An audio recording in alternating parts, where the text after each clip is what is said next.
அஸ்ஸலாமு அலைக்கும் ஃப்ரெண்ட்ஸ். இன்றைக்கி ரொம்பவே சூப்பரான ஒரு டிஃப்ரெண்ட்டான ஸ்டைலில் நம்ம மேங்கோ ரெசிபி ஒன்று பார்க்க போகிறோம். நம்ம வீட்டு குட்டீஸ்க்கெலாம் பிடிச்சமான மேங்கோ பேன் கேக் எப்படி செய்யுதுன்னு பார்க்கலாம் வாங்க.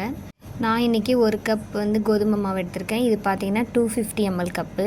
அதை மிக்ஸி ஜாரில் ஆட் பண்ணிவிட்டு 1/4 கப் அளவுக்கு வெல்லம் எடுத்துக்கலாம். வெல்லம், நாட்டு சர்க்கரை எது இருந்தாலும் நீங்கள் எடுத்துக்கலாம். அடுத்து பார்த்திங்கன்னா ஒரு பெரிய சைஸ் மாம்பழம் ஒன்று நான் எடுத்திருக்கேன். அதை இது மாதிரி ஸ்லைஸ் பண்ணிவிட்டு அதோட பல்ப்பை நம்ம ஆட் பண்ணிக்கலாம்.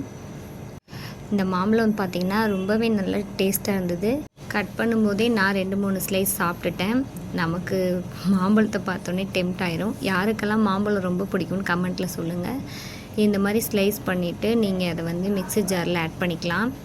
இது பார்த்திங்கன்னா பங்கனப்பள்ளி வெரைட்டி. உங்களில் யார் யாருக்கெல்லாம் என்னென்ன வெரைட்டி பிடிக்கும்னு சொல்லி கமெண்ட்டில் சொல்லுங்கள். இதில் பார்த்திங்கன்னா நடுவில் அந்த சீடு இருக்கும் இல்லையா, கொட்டை, அதை மட்டும் எடுத்துகிட்டு நான் அப்படியே ஃபுல்லாகவே இந்த பல்ப்பை மட்டும் சேர்த்துக்கிட்டேன். எல்லாமே ஸ்லைஸ் பண்ணி ஆட் பண்ணி நல்லா மிக்சியில் ஒரு சுற்றி விட்டுக்கலாம். ஸ்கூல் போகிற பசங்க ஈவினிங் வீட்டுக்கு வந்தோடனே ஏதாவது சாப்பிட இருக்கா, பசிக்குதுன்னு தான் முதல்ல கேட்பாங்க. அதனால் இந்த மாதிரி ஒரு டிஃப்ரெண்ட்டாக நம்ம பண்ணி கொடுக்கும்போது அவங்களும் என்ஜாய் பண்ணி சாப்பிடுவாங்க. மாம்பழம் நல்லா இனிப்பாக இருக்குது அப்படின்னா அதுக்கு தகுந்த மாதிரி வெல்லத்தை கூட்டியோ குறைச்சோ சேர்த்துக்கோங்க. நான் எடுத்து இந்த மாம்பழம் பார்த்திங்கன்னா நல்லாவே தித்திப்பாக இருந்தது. அதனால் நான் ஒரு 1/4 கப்புக்கும் கம்மியாக தான் நான் வீடியோவில் காட்டியிருக்க மாதிரி வெல்லம் எடுத்துக்கிட்டேன். நீங்கள் எந்தளவு இனிப்பு இருக்குதுன்னு பார்த்துக்கிட்டு அதுக்கு தகுந்த மாதிரி சேர்த்துக்கோங்க. இப்போ இது கூட பார்த்திங்கன்னா ஒரு 2 டேபிள் ஸ்பூன் தயிர் சேர்த்துக்கலாம். நார்மலான ஸ்பூன் தான் நான் எடுத்திருக்கேன்.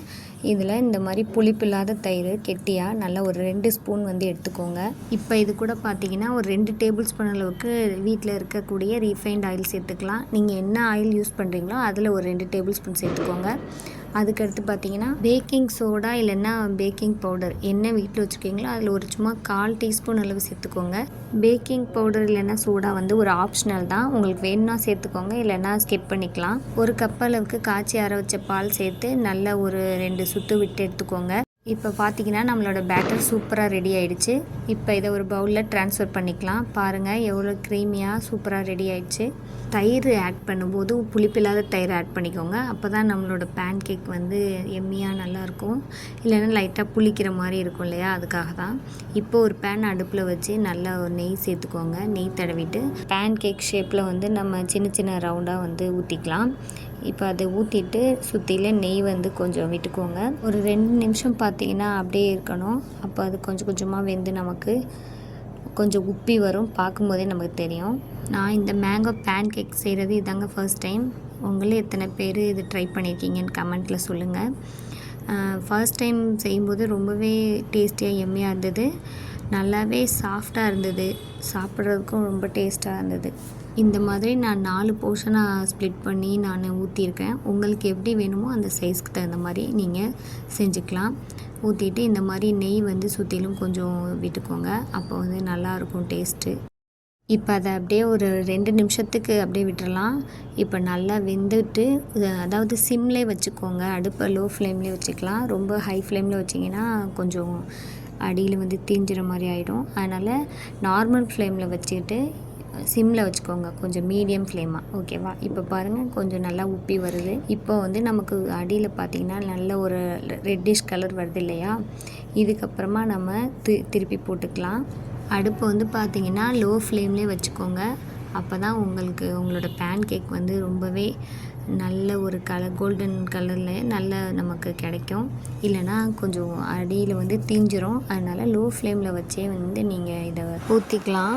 ஃபஸ்ட்டு பேட்ச்சு ஊற்றுனது பார்த்திங்கன்னா ரெக்கார்ட் ஆகவே இல்லை. நான் அதை நோட் பண்ணல. அதனால் இப்போது நான் செகண்ட் பேட்ச்சு இதில் பண்ணுறதை ஆட் பண்ணியிருக்கேன். அதில் இப்போ நம்ம பாருங்கள் எப்படி கோல்டன் ப்ரௌனாக நல்லா கலராக குக் ஆகிருக்குன்னு பார்க்கலாம். இப்போது 2 நிமிஷத்துக்கு அப்புறமா திருப்பி போடுறோம். பாருங்கள் சூப்பராக நல்லா செவந்து வெந்திருக்கு பாருங்கள். இதே மாதிரி கொஞ்சம் ஒரு 2 நிமிஷத்துக்கு அப்புறமா திருப்பி போட்டிங்கன்னா உங்களுக்கு கீழே அப்படியே ஒட்டாமல் நல்லா ஒரு லேயர் நமக்கு கிடைக்கும். இது திருப்பி போட்டுட்டு ஒரு 2 நிமிஷத்துக்கு அப்படியே விட்டுறலாம். அப்போ நல்லா குக் ஆகிடும். ஒரு அவசரத்துக்கு சீக்கிரம் குயிக்காக செய்யக்கூடியது இந்த பேன் கேக். இட்லி மாவு இல்லை, சீக்கிரம் ஏதாவது ஒன்று செய்யணும் அப்படிங்கும் போது இது நம்ம ஈஸியாக டக்குன்னு செஞ்சிடலாம். எப்போயுமே இட்லி தோசைன்னு கொடுக்காம இந்த மாதிரி டிஃப்ரெண்ட்டாக ஒரு நாள் ட்ரை பண்ணலாம். இது வந்து மார்னிங் பிரேக்ஃபாஸ்ட்டுக்கும் ஒரு பெட்டர் ஆப்ஷனாக இருக்கும்.